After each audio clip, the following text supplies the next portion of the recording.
Дрва, оган и тенџере. Значи нов покрив за стара украинска црква. Во тенџерето се загрува употребено моторно масло.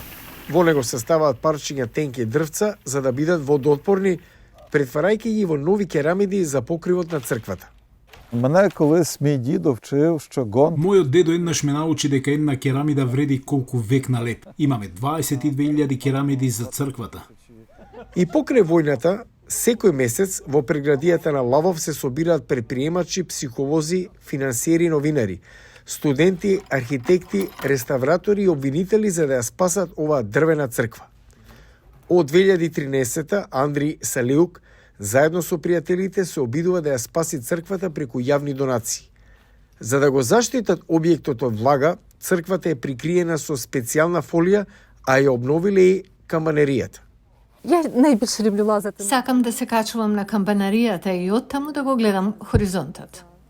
Облак црн чад можеше да се забележи од камбанаријата по само неколку дена. Руски проектили завршиле на само 10 километри од црквата. Волонтерската група на Салиук, Витези на Лавов, почна да им помага на вооружените сили на Украина уште во 2014 кога Русија го анектира Крим.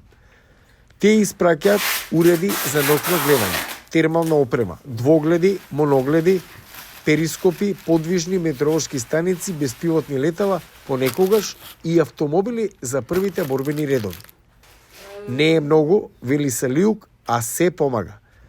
Тој го доби своето прво волонтерско искуство 1990-тите за време на првите големи студентски протести во Киев во советската ера.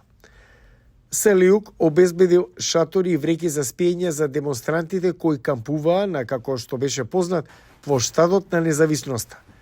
Денес тој ги охрабрува своите следбеници по социјалните мрежи да донираат оштетена термална опрема, зашто витезите од Лавов знаат како да ја поправат. От ми сегодня вранці. Кога ќе ви се јават во 5 часа наутро и ќе кажат, знаете се обидоа да се прикрадат покрај нас ноќе, но ги забележавме, инаку 20 мина колку бевме, немаше да бидеме живи. Знаете дека помошта е корисна. Од вреќи за спиење до термички апарати. Што и да е потребно, Салиук вели дека ќе им доставува на украинските борци на фронтот, се додека не заврши војната.